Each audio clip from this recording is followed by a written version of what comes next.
پھر سورہ مائدہ میں ایسے ہی الفاظ یوں ہیں، یا ایھا الذین آمنوا لا تتخذوا اليہود والنصارى اولیاء بعضهم اولیاء بعض، اے ایمان والو یہود اور نصارہ کو اپنا دوست نہ بناؤ، یہ آپس میں ایک دوسرے کے دوست ہیں۔ وَمَن يَتَوَلَّهُم مِّنكُمْ فَإِنَّهُ مِنْهُمْ، جو کوئی تم میں سے ان کے ساتھ دوستانہ تعلقات رکھے گا وہ گویا انہی میں سے ہے۔ وہاں یہ الفاظ تھے کہ اللہ کا اس سے کوئی تعلق نہیں، اور یہاں الفاظ کیا ہیں کہ جو ایسا کرے گا وہ گویا انہی میں سمجھا جائے گا۔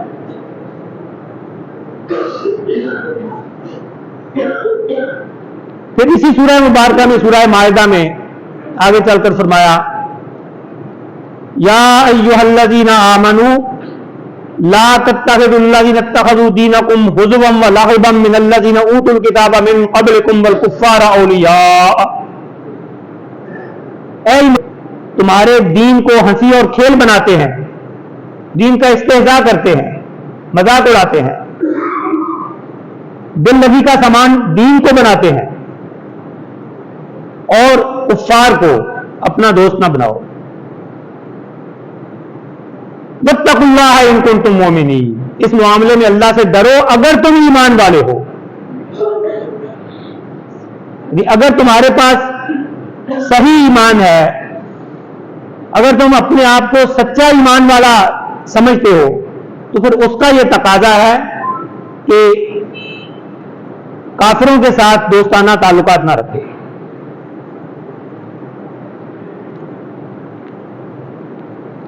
یہ معاملہ آج کے زمانے میں مسلمانوں کے لیے بڑی اہمیت اختیار کر گیا ہے۔ ممکن ہے کسی کے ذہن میں یہ سوال پیدا ہوتا ہو کہ رسول اللہ صلی اللہ علیہ وسلم نے غیر مسلم قبائل کے ساتھ معاہدے کیے، یہود کے ساتھ بھی معاہدہ کیا جو میثاق مدینہ کے نام سے مشہور ہے، تو کیا یہ دوستی نہیں تھی؟ یہ دوستی نہیں تھی، یہ ایک میثاق اور معاہدہ تھا جس میں مسلمانوں کا مفاد بھی ملحوظ رکھا گیا تھا،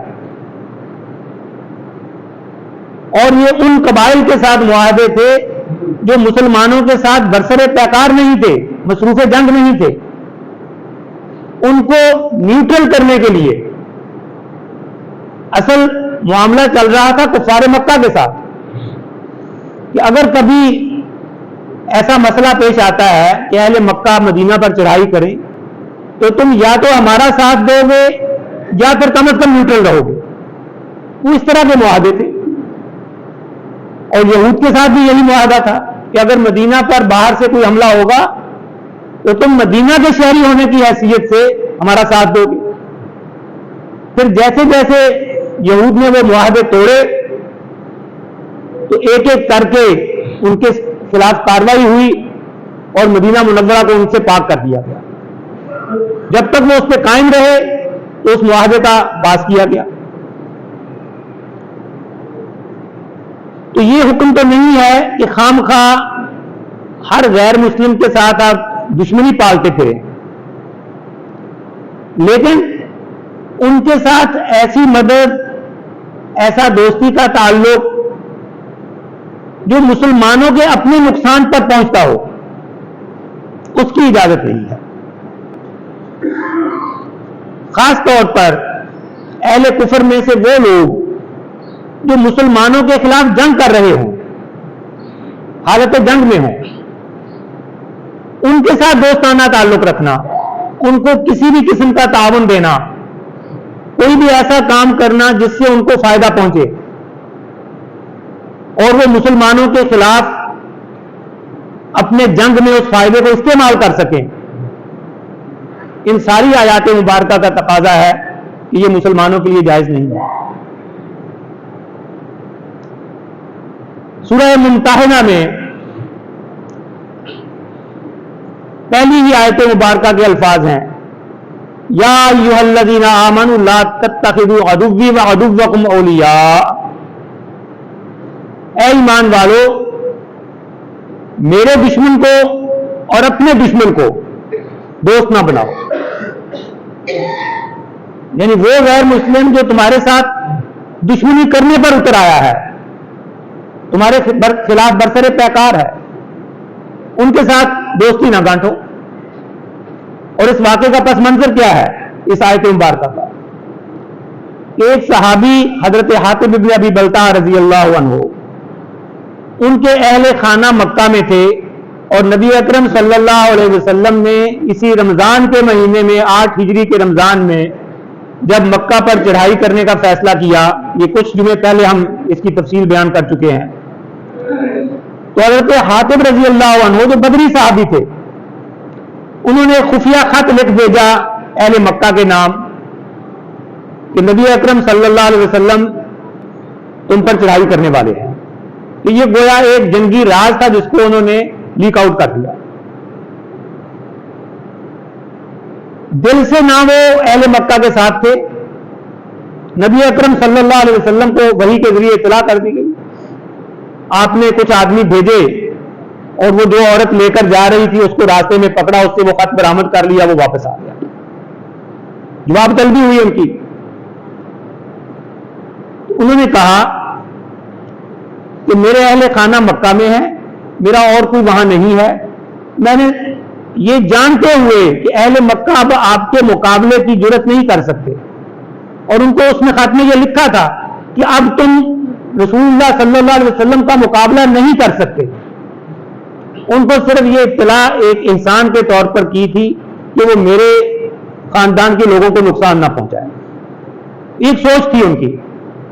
تو ان کے خلاف خیر کوئی بڑی کارروائی نہیں کی گئی، اور نبی اکرم صلی اللہ علیہ وسلم نے یہی فرمایا کہ یہ بدری صحابی ہیں،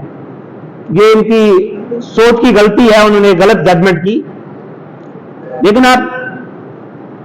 یہ اندازہ لگائیں کہ اس واقعے کے بعد جو الفاظ نازل ہوئے ہیں لا تتخذوا عدوی وعدوکم اولیاء، اب وہ صحابی وہ دل سے ان کا ایمان نہیں بدلا تھا، ان کے حقیقی ایمان میں کوئی کمی نہیں آئی تھی، لیکن انہوں نے ظاہری عمل ایک ایسا کر دیا جو مسلمانوں کے خلاف پڑ سکتا تھا، جس سے مسلمانوں کو نقصان ہو سکتا تھا.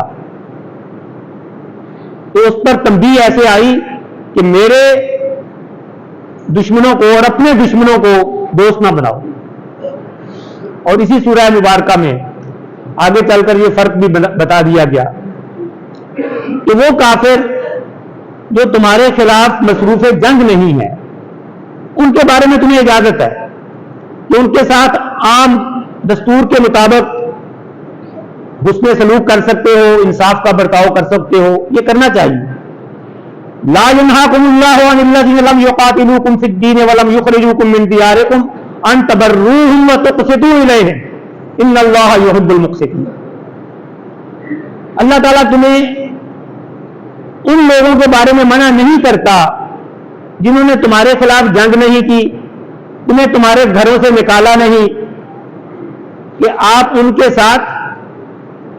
نیکی کا سلوک کر لیں اور ان کے ساتھ انصاف کا برتاؤ کریں. اللہ انصاف کرنے والوں کو ہی پسند کرتا ہے. انما ينهاكم الله عن الذين قاتلوكم في الدين واخرجوكم من دياركم وظاهروا على اخراجكم ان تولوهم. بے شک اللہ تمہیں منع کر رہا ہے ان لوگوں کے معاملے میں کہ جنہوں نے تمہارے ساتھ جنگ کی، جنہوں نے تمہیں تمہارے گھروں سے نکالا اور تمہارے نکالنے میں مددگار بنے. اس چیز سے منع کر رہا ہے ان تولوہم، کہ ان کے ساتھ تم دوستی کا تعلق رکھو. ومن یتولہم، جو ان کے ساتھ دوستانہ تعلق رکھے گا، فاولئک ھم الظالمون، یہی لوگ ہیں جو ظالم ہیں اور پرلے درجے کے گناہ گار. قرآن مجید کی ان ساری آیات میں جو مضمون بیان ہوا ہے اس کو سامنے رکھ کے اس وقت کے عالمی منظر پر نظر ڈالیں کہ کیا مسلمانوں کے خلاف جنگ نہیں ہو رہی؟ کیا دنیا کے کچھ علاقوں میں